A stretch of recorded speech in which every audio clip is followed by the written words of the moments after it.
नमस्कार दोस्तों, मैं मनीष कुमार आपका बहुत बहुत स्वागत करता हूं आपके अपने YouTube channel Manish study point से। दोस्तों आज है 7 जून, तो आज हम 7 जून से संबंधित सारी करंट अफेयर घटनाओं पर डिस्कस करेंगे।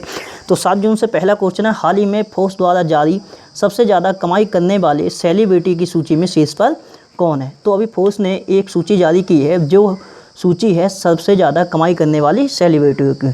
तो इस सूची में जो शीर्ष पर रही हैं वो शीर्ष पर हैं काइली जेनर, और इस सूची में भारत ये एकमात्र सेलिब्रिटी शामिल हुए हैं जिनका नाम है अक्षय कुमार। बॉलीवुड अभिनेता हैं और अक्षय कुमार ने इस सूची में 52वां स्थान पाया है, और इस सूची में शामिल होने वाले अक्षय कुमार एकमात्र भारतीय सेलिब्रिटी हैं। और शीर्ष पर कौन है, तो शीर्ष पर हैं काइली जेनर।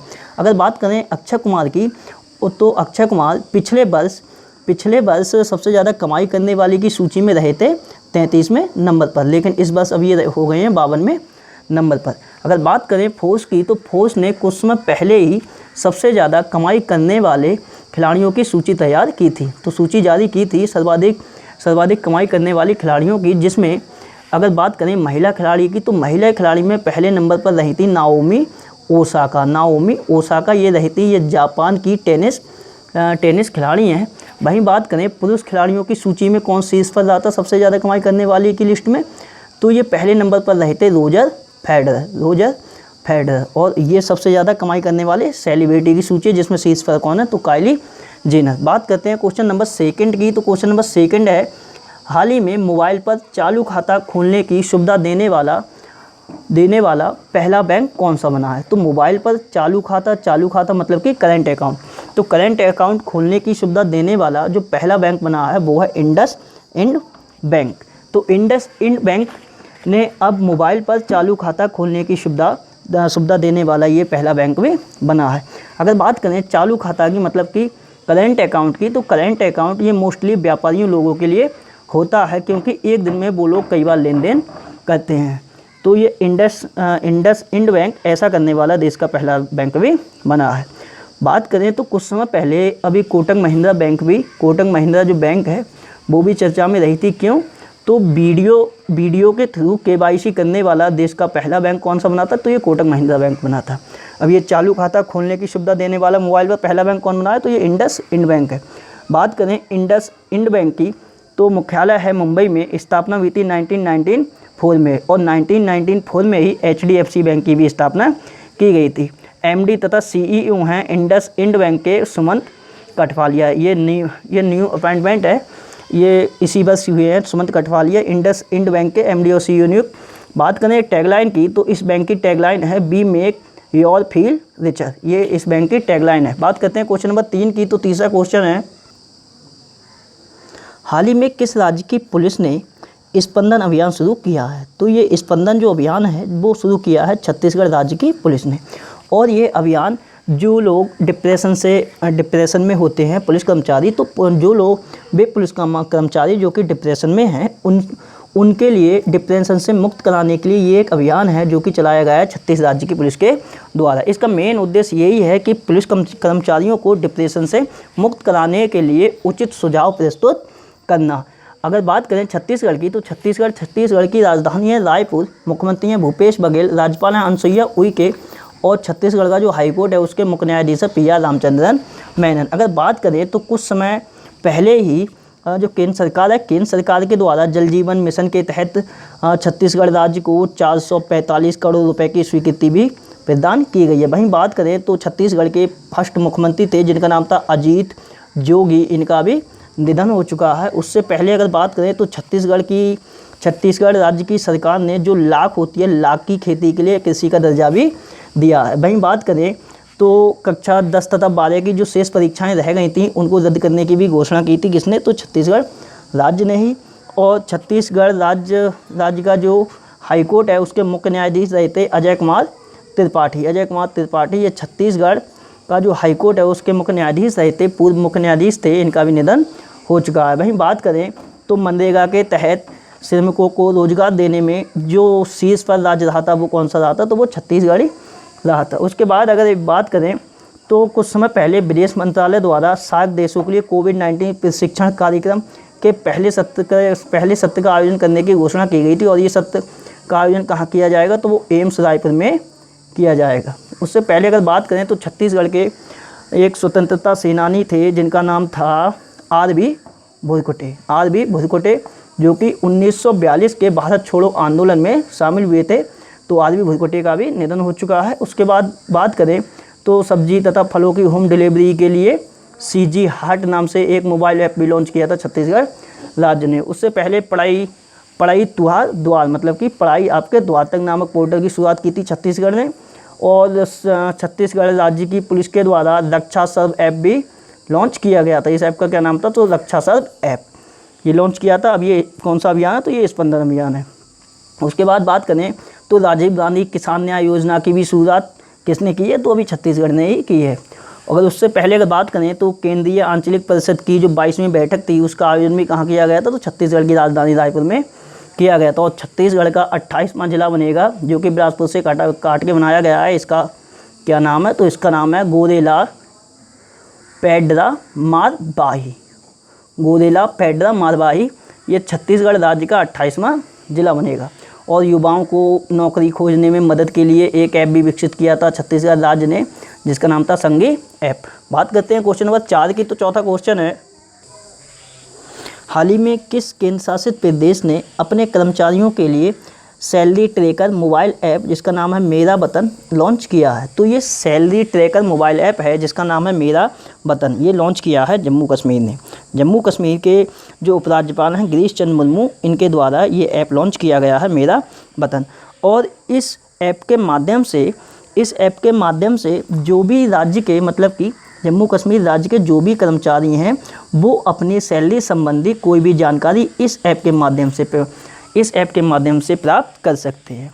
तो अपने राज्य के समस्त कर्मचारियों को उनकी सैलरी संबंधी सारी जानकारी प्रोवाइड करने के लिए ये मेरा वतन मोबाइल ऐप लॉन्च किया है गिरीश चंद्र मुर्मू ने। और ये कौन है? तो ये जम्मू कश्मीर के पहले उपराज्यपाल हैं। अगर बात करें जम्मू कश्मीर की तो अभी कुछ समय पहले ही जम्मू कश्मीर का एक मेला है जिसका नाम है खीर भवानी मेला। खीर भवानी मेले का आयोजन स्थगित कर दिया गया है कोरोना वायरस के चलते। उससे पहले अगर बात करें तो जम्मू कश्मीर जो लोक सेवा आयोग है उसके अध्यक्ष भी नियुक्त किए गए थे। इनका क्या नाम था? तो इनका नाम था ब्रजराज शर्मा, मतलब कि BR शर्मा। उससे पहले अगर बात करें तो सुकून कोविड-19 बीट द स्ट्रेस पहल की भी शुरुआत किसने की थी? तो जम्मू कश्मीर ने ही की थी। और जम्मू कश्मीर बैंक के MD भी नियुक्त किए गए हैं अभी हाल फिलहाल में। इनका नाम क्या है? तो इनका नाम है जुबैर इकबाल। वहीं अगर बात करें तो भारतीय मौसम विभाग ने अपने मौसम पूर्वानुमान के लिए मुजफ्फराबाद तथा गिलगित बाल्टिस्तान जो क्षेत्र है उसको भी अपनी सूची में शामिल किया है। उससे पहले जम्मू कश्मीर के 3 रिपोर्टर हैं। इनका नाम है दार यासीन, नाम जरूर याद कर लेना, दार यासीन। दूसरे हैं मुख्तियार खान और तीसरे हैं चन्नी आनंद। इन 3 लोगों के लिए फीचर फोटोग्राफी के क्षेत्र में पुलित्जर पुरस्कार 2020 से भी सम्मानित किया गया। और ये तीनों लोग एसोसिएट प्रेस के पत्रकार हैं। और जम्मू कश्मीर का जो प्रोडक्ट है, जम्मू कश्मीर की जो केसर है उसके लिए GI टैग भी प्रदान किया गया है। जम्मू कश्मीर का जो पुलवामा ज़िला है उसके लिए कोरोना मुक्त भी घोषित किया गया है। वहीं बात करें तो जम्मू कश्मीर राज्य ने वरिष्ठ नागरिकों के लिए सर्वदा सीनियर हेल्पलाइन सेवा भी शुरू की थी। ये जम्मू कश्मीर ने ही की थी। उससे पहले अगर बात करें तो जम्मू कश्मीर के मुख्य निर्वाचन अधिकारी भी नियुक्त किए गए थे। इनका क्या नाम था? तो इनका नाम था हृदेश कुमार। वहीं स्कूली बच्चों के लिए स्वास्थ्य कार्ड योजना की शुरुआत भी जम्मू कश्मीर राज्य ने ही की थी। उससे पहले जम्मू कश्मीर जो हवाई अड्डा है उसका नाम महाराजा हरी सिंह के नाम पर रखा गया है। और जम्मू का जो सर्कुलर चौक है उसका नाम बदला गया है और उसका नाम रखा गया है अटल जी चौक। वहीं जम्मू के सिटी चौक का नाम भी बदला गया है और उसका नाम रखा गया है भारत माता चौक। और वतन को जानो कार्यक्रम का जो आयोजन कहाँ किया गया था? तो जम्मू कश्मीर में ही किया गया था। और उससे पहले बात करें तो 2019-20 के लिए PEN गौरी लंकेश जो अवार्ड से सम्मानित किए गए थे वो कश्मीरी रिपोर्टर थे जिनका नाम था यूसुफ जमील। और इससे पहले बात करें तो 6.5 लंबी जेड मोड़ सुरंग का भी निर्माण कहाँ पे किया जा रहा है? तो ये जम्मू कश्मीर में ही किया जा रहा है। उससे पहले बात करें तो जम्मू कश्मीर राज्य द्वारा जो राष्ट्रीय हरित वाहिनी योजना थी उसकी दोबारा से भी शुरुआत भी की गई है। बात करते हैं क्वेश्चन नंबर 5 की। तो 5वां क्वेश्चन है, हाल ही में टाइम्स हायर एजुकेशन द्वारा जारी एशिया यूनिवर्सिटी रैंकिंग में भारत में शीर्ष यूनिवर्सिटी कौन है? तो अभी टाइम्स हायर एजुकेशन द्वारा जो एशिया की टॉप यूनिवर्सिटी हैं उनकी रैंकिंग जारी की गई है। और इस रैंकिंग में भारत में जो पहले स्थान पर रही है, मैं केवल भारत की बात कर रहा हूँ, तो भारत में जो पहले स्थान पर शीर्ष यूनिवर्सिटी रही है उसका नाम है IISc बेंगलुरु, मतलब कि इंडियन इंस्टीट्यूट ऑफ साइंस। ये बेंगलुरु में एक संस्था है, शैक्षणिक संस्था है, जो कि भारत में प्रथम स्थान पर है। अगर बात करें इसका स्थान एशिया में कौन सा है, तो एशिया में ये है 33वें स्थान पर। अब बात करते हैं कि पूरी एशिया में जो शीर्ष पर यूनिवर्सिटी रही है वो कौन सी रही है, तो वो रही है, इसका नाम है शिंगुआ यूनिवर्सिटी। ये कहाँ की है, तो ये चाइना की। तो ये चीज़ ध्यान होनी चाहिए, जो IISc बेंगलुरु है ये भारत में प्रथम है, और इसमें एशिया की बात करेंगे तो एशिया में 33वें नंबर पर है। वहीं बात करें एशिया में जो टॉप यूनिवर्सिटी कौन सी है, तो वो है शिंगुआ यूनिवर्सिटी। और इस वर्ष जो एशिया की टॉप 100 यूनिवर्सिटी की ये रैंकिंग जारी की गई है, जिसमें भारत की 8 यूनिवर्सिटी शामिल हैं। अगर बात करें तो कुछ समय पहले टाइम्स हायर एजुकेशन की इम्पैक्ट रैंकिंग भी जारी की गई थी। इम्पैक्ट रैंकिंग जारी की गई थी, टाइम हायर एजुकेशन ने ही की थी। और इस इम्पैक्ट रैंकिंग में जो भारत में जो शीर्ष यूनिवर्सिटी रही थी वो उसका क्या नाम था, तो वो थी IIT खड़गपुर थी, जो कि भारत में शीर्ष नंबर पर थी, मतलब कि भारत में ये पहले नंबर पर थी। अगर बात करें तो वैश्विक स्तर पर इसका जो नंबर था वो था 57वां नंबर। तो उसके बाद अगर बात करें तो जो इम्पैक्ट रैंकिंग थी, तो इसमें शीर्ष पर कौन सी यूनिवर्सिटी रही थी, तो वो रही थी न्यूजीलैंड की ऑकलैंड यूनिवर्सिटी। तो यहाँ से मैंने 2 आपके लिए रैंकिंग बता दी है, एक पिछली बता दी और एक अभी की है। बात करते हैं क्वेश्चन नंबर 6 की। तो क्वेश्चन नंबर 6 है, किसके द्वारा जनवरी 2021 में यूनिक ट्विन समिट का आयोजन किया जाएगा। तो ये यूनिक ट्विन जो समिट है इसका आयोजन जनवरी 2021 में किया जाएगा, और इसका आयोजन किया जाएगा विश्व आर्थिक मंच के द्वारा। विश्व आर्थिक मंच का ये 51वां शिखर सम्मेलन है, जो कि जनवरी 2021 में आयोजित किया जाएगा। और इसी 51वें शिखर सम्मेलन का नाम दिया गया है यूनिक ट्विन समिट। और इसका आयोजन कहाँ होगा, तो इसका आयोजन किया जाएगा दाओस में किया जाएगा। अगर बात करें तो विश्व आर्थिक मंच का जो 50वां शिखर सम्मेलन था उसका आयोजन कहाँ किया गया था, तो उसका आयोजन भी दाओस में किया गया था और इसी वर्ष किया गया है। और जो 2021 में होगा जिसका नाम रखा गया है यूनिक ट्विन समिट, इसका विषय रहेगा द ग्रेट रीसेट। बात करते हैं विश्व आर्थिक मंच की, तो इसकी स्थापना हुई थी 1971 में, 1971 में। मुख्यालय है कोलंगी स्विट्जरलैंड में, और विश्व आर्थिक मंच के संस्थापक तथा अध्यक्ष हैं क्लास स्वाब। अगर बात करें विश्व आर्थिक मंच की तो इंग्लिश में इसे बोलते हैं वर्ल्ड इकोनॉमिक फोरम, और हिंदी में विश्व आर्थिक मंच। बात करते हैं क्वेश्चन नंबर 7 की। तो 7वां क्वेश्चन है, हाल ही में वर्चुअल वैश्विक टीका सम्मेलन 2020 की अध्यक्षता किस देश द्वारा की गई है। तो ये एक आभासी है, मतलब कि वीडियो कॉन्फ्रेंसिंग के माध्यम से वैश्विक टीका सम्मेलन 2020 का आयोजन किया गया है, जिसकी अध्यक्षता की है ब्रिटेन देश ने। मतलब कि ब्रिटेन देश के जो प्राइम मिनिस्टर हैं बोरिस जॉनसन, उनके द्वारा इस सम्मेलन की अध्यक्षता की गई है। और इस सम्मेलन में भारत का प्रतिनिधित्व किया है वीडियो कॉन्फ्रेंसिंग के माध्यम से प्रधानमंत्री नरेंद्र मोदी जी ने। और ये जो वर्चुअल वैश्विक टीका सम्मेलन 2020 जो हुआ है, जिसकी अध्यक्षता की है ब्रिटेन ने, और इसमें भारत का प्रतिनिधित्व किया है प्रधानमंत्री नरेंद्र मोदी ने। और इसी सम्मेलन में 50 देशों के प्रतिनिधि भी शामिल हुए थे, जिनका, और इस सम्मेलन का जो मेन उद्देश्य था कि कोविड-19 की वैक्सीन बनाने पर चर्चा तथा वैक्सीन बनाने में तेज़ी लाने हेतु वार्ता की गई थी। और भारत द्वारा अंतर्राष्ट्रीय टीकाकरण सहयोग के लिए 15 मिलियन अमेरिकी डॉलर भी अनुदान किए गए हैं। तो ये चीज़ भी ध्यान रख के चलना। बात करते हैं क्वेश्चन नंबर 8 की। तो 8वां क्वेश्चन है, हाल ही में एथलेटिक्स फेडरेशन ऑफ इंडिया ने राजीव गांधी खेल रत्न पुरस्कार 2020 के लिए किसे नामित किया है। तो एथलेटिक्स फेडरेशन ऑफ इंडिया के द्वारा राजीव गांधी खेल रत्न पुरस्कार 2020 के लिए नामित किए गए हैं। इनका नाम है नीरज चोपड़ा। ये जेवलिन थ्रो के खिलाड़ी हैं, मतलब कि हिंदी में भाला फेंक के, और ये बिलोंग करते हैं हरियाणा से। वहीं अगर बात करें तो एथलेटिक्स फेडरेशन ऑफ इंडिया के द्वारा दुती चंद, अरपिंदर सिंह, मनजीत सिंह तथा PU चित्रा के लिए अर्जुन अवार्ड के लिए नामांकित किया गया है। अभी राजीव गांधी खेल रत्न पुरस्कार के लिए विभिन्न संस्थाएं अपने खिलाड़ियों के लिए नामित कर रही हैं। अब बात करते हैं कुछ पिछली संस्थाओं की और पिछले नामांकनों की जो कि विभिन्न संस्थाओं द्वारा नामांकित किए गए हैं। तो NRAI का मतलब होता है National Rifles Association of India. तो National Rifles Association of India के द्वारा अंजुम मुदगिल के लिए राजीव गांधी खेल रत्न पुरस्कार 2020 के लिए नामांकित किया गया है। वहीं BCCI ने क्रिकेटर रोहित शर्मा के लिए राजीव गांधी पुरस्कार के लिए नामांकित किया है। हॉकी इंडिया के द्वारा रानी रामपाल के लिए नामांकित किया गया है। बॉक्सिंग फेडरेशन ऑफ इंडिया के द्वारा विकास कृष्णा तथा अमित पंघाल के लिए राजीव गांधी खेल रत्न के लिए नामांकित किया गया है। टेबल टेनिस फेडरेशन के द्वारा मनिका बत्रा को नामांकित किया गया है। और भारतीय भारोत्तोलन संघ ने विनेश फोगाट के लिए राजीव गांधी खेल रत्न पुरस्कार 2020 के लिए नामांकित किया है।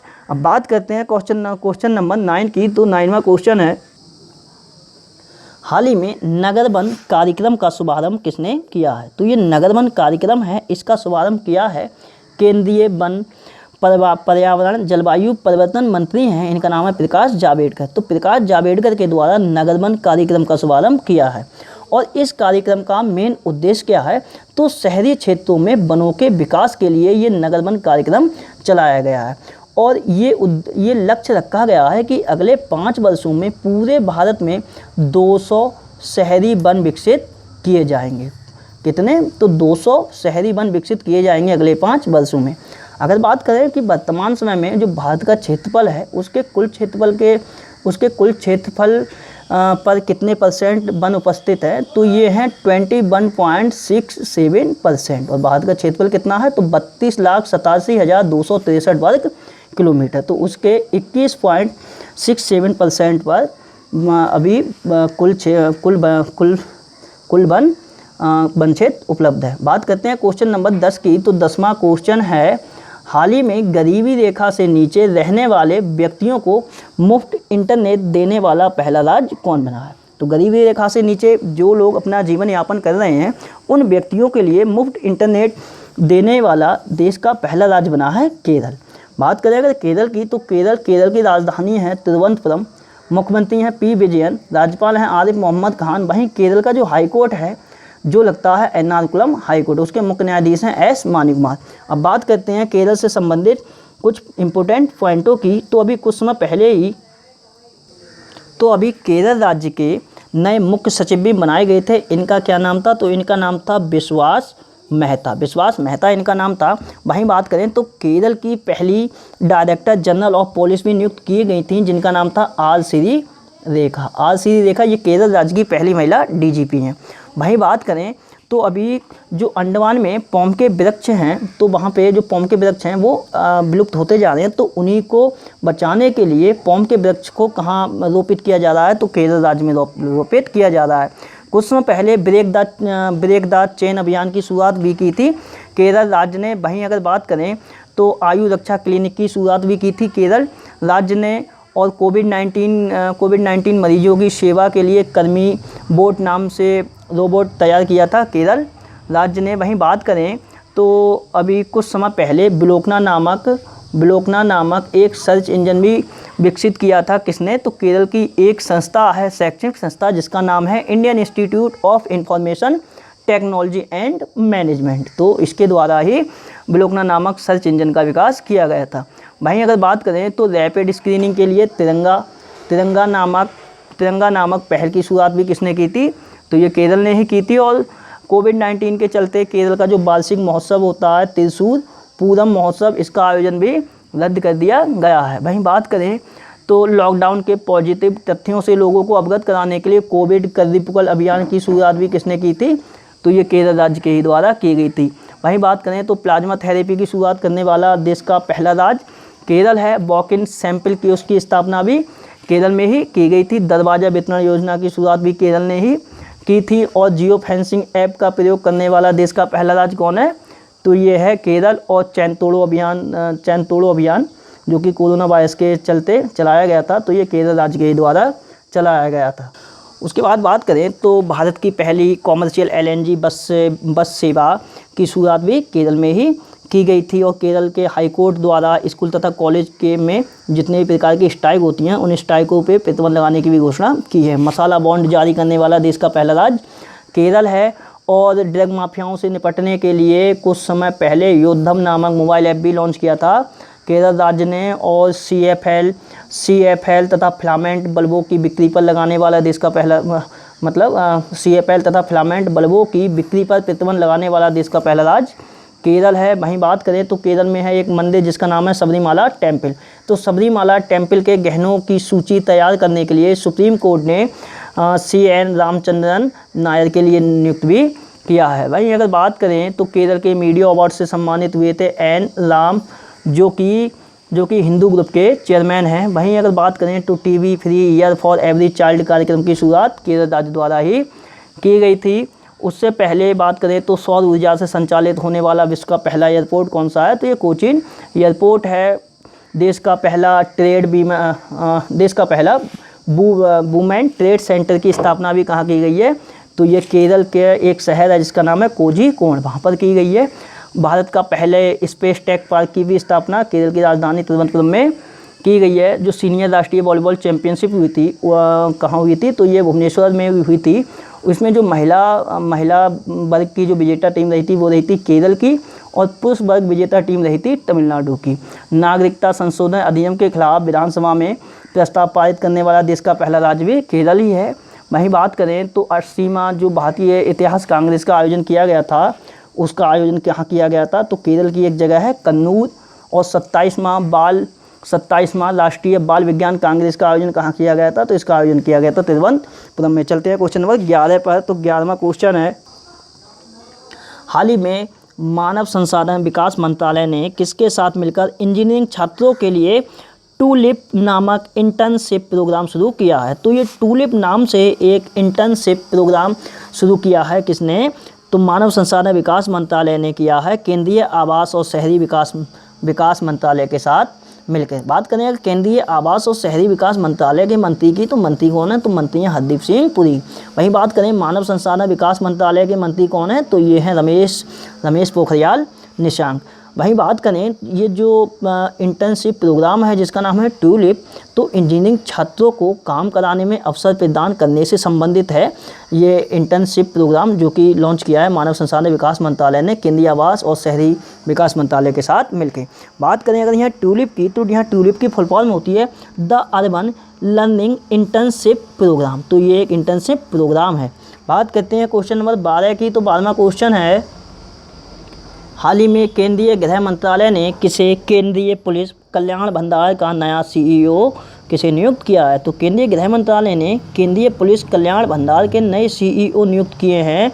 इनका नाम है राजीव रंजन कुमार। और ये राजीव रंजन कुमार ये जगह लेंगे RM मीरा की जगह। राजीव रंजन कुमार के लिए अब केंद्रीय पुलिस कल्याण भंडार का नया CEO नियुक्त किया है केंद्रीय गृह मंत्रालय ने। अगर बात करें केंद्रीय गृह मंत्रालय की, तो केंद्रीय गृह मंत्री कौन है, तो वो हैं अमित शाह। बात करते हैं कुछ अन्य नियुक्तियों की।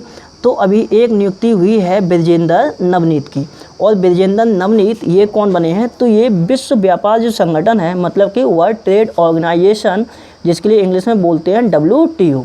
तो WTO में ये भारत के राजदूत तथा स्थायी प्रतिनिधि के रूप में नियुक्त किए गए हैं ब्रिजेंद्र नवनीत। और इनकी जो नियुक्ति है वो 3 वर्ष के लिए की गई है। बात करें यहाँ पे विश्व व्यापार संगठन की, तो विश्व व्यापार संगठन इसकी स्थापना हुई थी 1995 में। हालांकि इसकी स्थापना पहले ही की जा चुकी थी गेट नाम से, लेकिन बाद में 1995 से इसका नाम हो गया था विश्व व्यापार संगठन। मुख्यालय कहाँ है, तो मुख्यालय है जिनेवा। महानिदेशक हैं WTO अर्थात विश्व व्यापार संगठन के रॉबर्ट अज़ावेर्डो। और रॉबर्ट अज़ावेर्डो भी अभी चर्चा में रहते, क्यों, इन्होंने अपना पद छोड़ने की भी घोषणा की है। और WTO के सदस्य देश हैं 164। और ये ब्रिजेंद्र जो नवनीत हैं ये रिप्लेस करेंगे JS दीपक को। तो JS दीपक की जगह ब्रिजेंद्र नवनीत विश्व व्यापार संगठन में भारत के राजदूत तथा स्थायी प्रतिनिधि के रूप में नियुक्त किए गए हैं।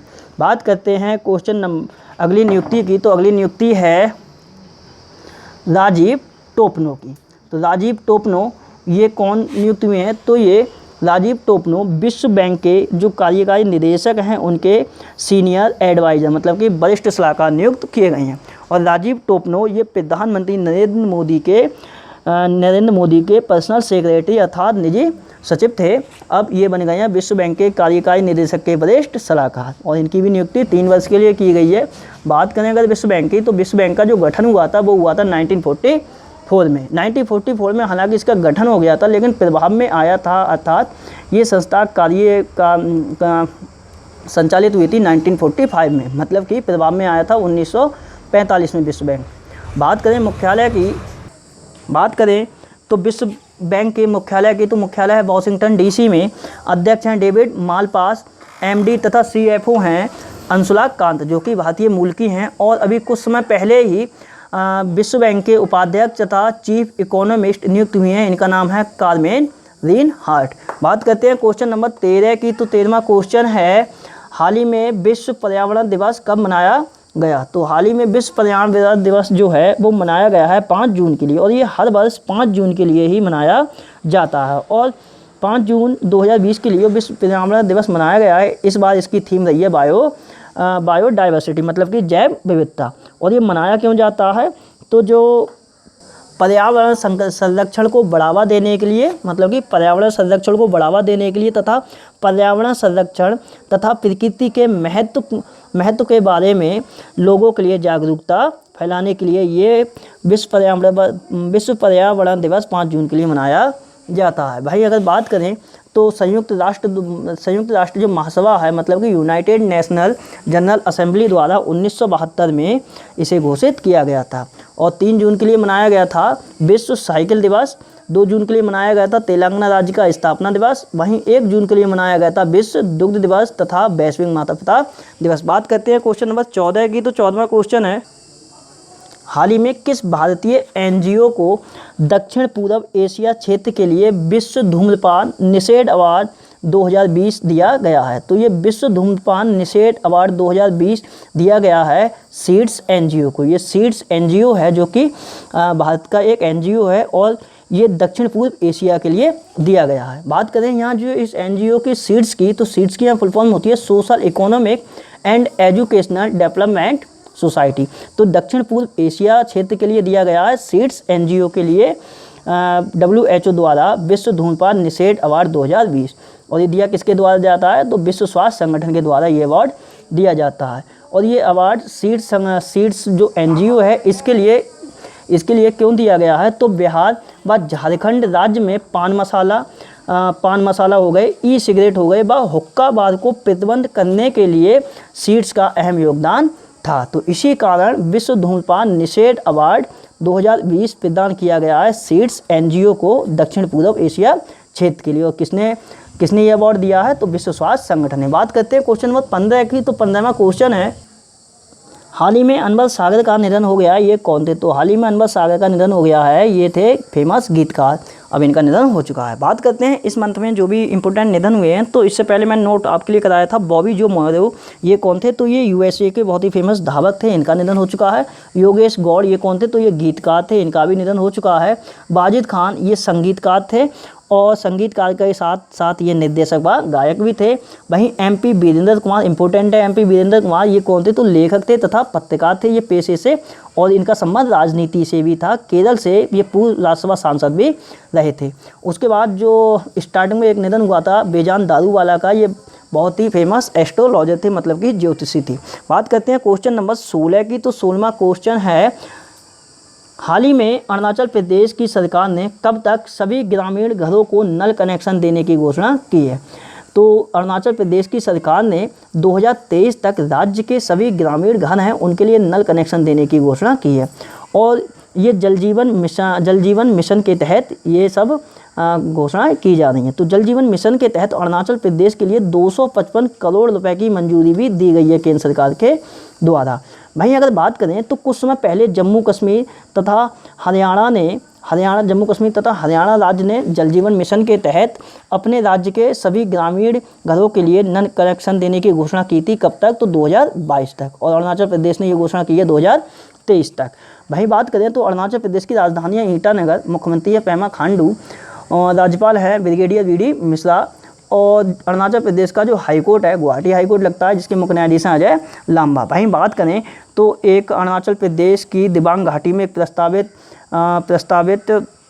एक जल विद्युत परियोजना है जिसका नाम है एटालिन जल विद्युत परियोजना। एटालिन जल विद्युत परियोजना ये काफ़ी चर्चा में रही है। क्यों? तो क्योंकि इसके लिए जो पर्यावरण कार्यकर्ता हैं वो लोग इस परियोजना के लिए रद्द करने की मांग भी कर रहे हैं। उससे पहले अगर बात करें तो जो सीमा सड़क संगठन है, मतलब कोई बॉर्डर रोड ऑर्गेनाइजेशन, तो बॉर्डर रोड ऑर्गेनाइजेशन ने ही अभी अरुणाचल प्रदेश में एक पुल का निर्माण भी किया है जिसका नाम है दापोरिजो पुल। और ये अरुणाचल प्रदेश में एक ज़िला पड़ता है जिसका नाम है ऊपरी सुबनसिरी जिला। ऊपरी सुबनसिरी जिला है, इसमें दापोरिजो पुल का निर्माण किया गया है। और ये किस नदी पे है? तो ये सुबनसिरी नदी पे ही है, सुबनसिरी नदी पे। वहीं बात करें तो अभी कुछ समय पहले बॉर्डर रोड ऑर्गेनाइजेशन ने एक पुल का निर्माण भी और किया था जिसका नाम था कसोवाल पुल। वो कहाँ पे बनाया था? तो रावी नदी पर बनाया था, पंजाब में। उससे पहले अगर बात करें तो कोविड-19 से निपटने के लिए एक कोविड केयर नाम से एक मोबाइल ऐप भी लॉन्च किया था अरुणाचल प्रदेश ने।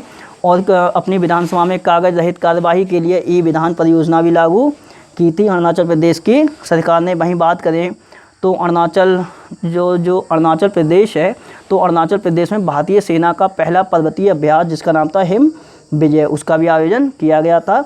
और जनवरी में एक परशुराम कुंड मेले का आयोजन भी कहाँ किया गया था? तो ये अरुणाचल प्रदेश में ही किया गया था।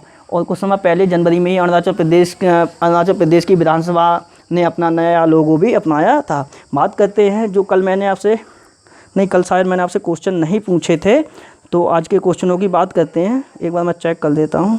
हाँ, तो कल मैंने आपसे क्वेश्चन नहीं पूछे थे, चलो कोई नहीं, आज से आपके लिए क्वेश्चन है। पहला क्वेश्चन है बिहाइंड द मास्क कोविड-19 पुस्तक के लेखक कौन है? सेकंड क्वेश्चन है द डेथ ऑफ जीसस पुस्तक के लेखक कौन है? तीसरा क्वेश्चन बताना है सी टेप नामक पहल की शुरुआत किस संगठन के द्वारा की गई है? चौथा क्वेश्चन बताना है किस संस्था द्वारा फ्लाईजी नामक मोबाइल ऐप लॉन्च किया गया है? ये कॉन्टैक्टलेस है। उसके बाद बात करें तो पांचवा क्वेश्चन बताना है SBI के नए मैनेजिंग डायरेक्टर कौन बने हैं? छठा क्वेश्चन बताना है किस राज्य द्वारा स्वास्थ्य मित्र की नियुक्ति की घोषणा भी की गई है? सातवां क्वेश्चन बताना है ट्विटर के नए अध्यक्ष कौन बने हैं? और लास्ट क्वेश्चन आपके लिए बताना है भारतीय उद्योग परिसंघ मतलब कि कॉन्फ्रेंस ऑफ इंडियन इंडस्ट्रीज के अध्यक्ष कौन नियुक्त हुए हैं? तो दोस्तों ये थी आज से संबंधित सारी करंट अफेयर की घटनाएं। मेरे द्वारा बनाई हुई करंट अफेयर आपके लिए पसंद आती है तो मेरे चैनल मुनीष स्टडी पॉइंट के लिए लाइक करें, शेयर करें, सब्सक्राइब करें। वीडियो को टाइम देने के लिए बहुत बहुत धन्यवाद। आपका दिन शुभ हो।